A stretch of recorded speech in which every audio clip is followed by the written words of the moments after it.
안녕하세요, 성우님. 네, 반갑습니다. 성우님은 여러 차수에 걸쳐서 장기 과정을 훌륭하게 진행하고 계십니다. 차수가 긴 과정을 설계하실 때 고려하는 부분이 있나요?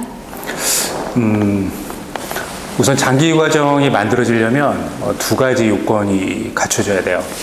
첫 번째는 그 교육을 주관하는 그 기관에서 혹은 기업에서 교육에 대한 철학이 명확하게 있어야 돼요. 그러니까 학습자가 경험을 통해서 학습한다, 관계를 통해서 학습한다, 이런 그 마인드가 있어야 장기 과정을 도입할 수가 있거든요.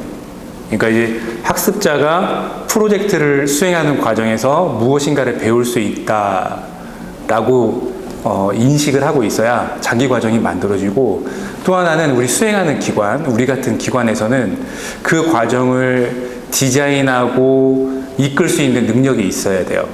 예를 들면 과제를 선정하고 과제에서 진짜 문제를 찾고 해결 대안에 대해서 토론하고 이걸 현장에서 과연 우리가 생각하는 대안이 맞는 대안인지를 확인하려면 그 과정을 디자인하고 이끌 수 있어야 되잖아요. 그 과정을 디자인하는 능력, 그 다음에 우리가 이걸 이끄는 능력, 이 두 가지가 필요하다고 볼 수 있어요. 그 다음에 이제 그 질문의 본론으로 들어가서, 그러면 장기 과정에서 고려해야 될 게 뭐냐라는 질문이잖아요. 첫 번째는 일단 팀으로 가기 때문에 사람들이 팀으로 똘똘 뭉쳐야 돼요. 우리가 레반스 교수가 역경 속의 동지가 어떤 문제를 해결해가는 과정에서 만들어질 수 있다, 이렇게 표현했는데, 역으로 그 문제를 해결해가는 과정은 쉽지 않거든요. 그러면 팀으로 그걸 해나가야 되니까 그렇게 잘할 수 있게끔 팀으로 묶일 수 있게끔 돕는 그런 팀빌딩이라고 표현해도 될까요? 우리가 그런 과정들을 정말 잘 디자인하고 이끌 수 있어야 되고요. 또 하나는 전체 과정을 이끌어야 되기 때문에 프로세스를 잘 디자인을 해야 돼요. 자, 우리가 장기간에 진행되기 때문에 우리가 그 프로세스를 크게 두 가지로 봐야 될 것 같아요. 하나는 전체 이제 큰 틀에서 메가 프로세스. 예를 들면 과제를 선정하고 과제의 진짜 본질적인 이슈가 무엇인지를 탐색하게 만들고, 이슈가 발견이 되면 해결 아이디어를 만들고, 해결 대안에 대해서 타당성에 대해서 검증하는 그런 절차들을 우리가 어떻게 디자인하는지, 그게 제대로 흘러가고 있는지를 볼 수 있는 게 첫 번째고, 그런데 이제 그러면 문제를 발견하는 단계에서 워크숍을 할 텐데, 사람들이 만날 텐데, 그 과정을 어떻게 효율적으로 진행할 건지, 그러니까 단계별로 그 차시의 워크숍 혹은 교육을 어떻게 이끌지에 대한 부분이 정말 잘 디자인돼야 돼요. 또 하나는 우리가 액션러닝의 본질이겠지만, 우리가 보통 문제 해결 장기 과정이니까 결과에 집중하게 되거든요.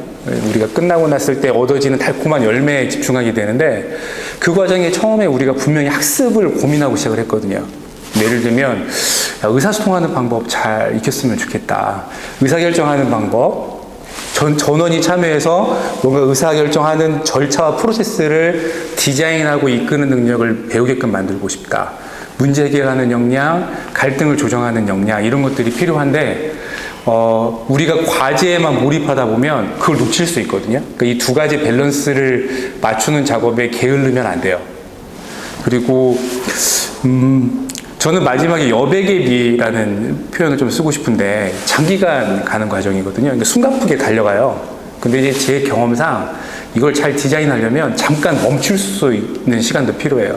학습자가 잠깐 멈춰서 내가 잘하고 있나? 우리 팀이 잘하고 있나? 나는 이 과정을 왜 하지?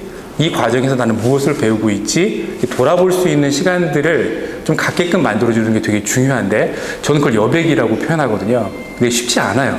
그러니까 이 시간을 만들려면 그 과정을 디자인하는 그 기업이나 기관, 그 다음에 수행하는 저희 같은 기관이 뭔가 이 과정을 바라보는 관점이 동일해져야 돼요. 그래야 이 여백의 시간이 만들어질 수 있거든요.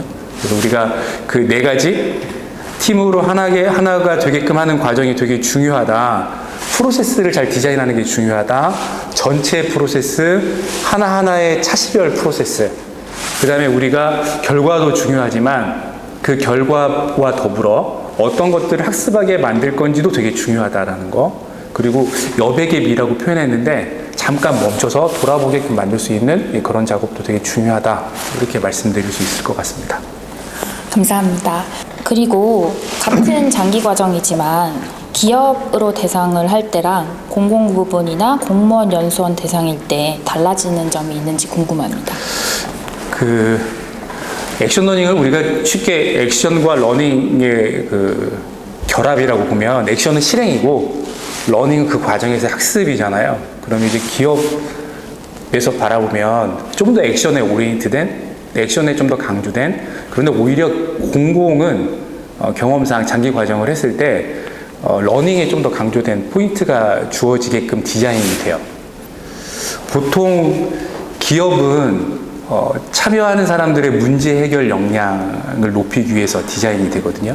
그러면 이 사람들이 현장에 있는 진짜 문제를 뭔가 해결하는 과정에서 뭔가 의미 있는 학습이 일어나게끔 만들자. 근데 기업 말고 공공이나 우리 공무원 조직에서는 그 액션 러닝을 기반으로 현장에 있는 정책 과제를 발굴하는 데 많이 활용되고 있어요. 가장 이제 많이 활용되는 게 장기 한 6개월 정도 진행되는 교육에서 우리가 집합 연수로 진행되는 과정에서 액션 러닝이 활용이 돼요. 그러면 그건 약간 어떻게 보면은 문제 해결에 집중이라기보다는 그 무언가 문제 해결은 학습을 위한 기제가 되는 거고 정말 더 중요한 건 그 과정에서 일어난 학습에 대한 포인트를 두는 게 좀 차이라고 볼 수 있을 것 같습니다. 좀 더 구체적으로 살펴보면 일단 기업은 과제가 달라지겠죠. 기업은 좀 더 비즈니스에 오리엔트된, 그다음에 공공기관은 조금 더 공공성을 기반으로 한 과제. 그다음에 이제 학습자의 위치가 좀 달라요. 학습자가 기업에서는 현업을 뭔가 수행하면서 현업에 몰입하면서 현업에 있으면서 참여하는 경우가 많고 공공은 아까 말씀드렸지만 아예 현업에서 떨어져서 아예 교육만을 목적으로 모여 있기 때문에 몰입도는 훨씬 높죠.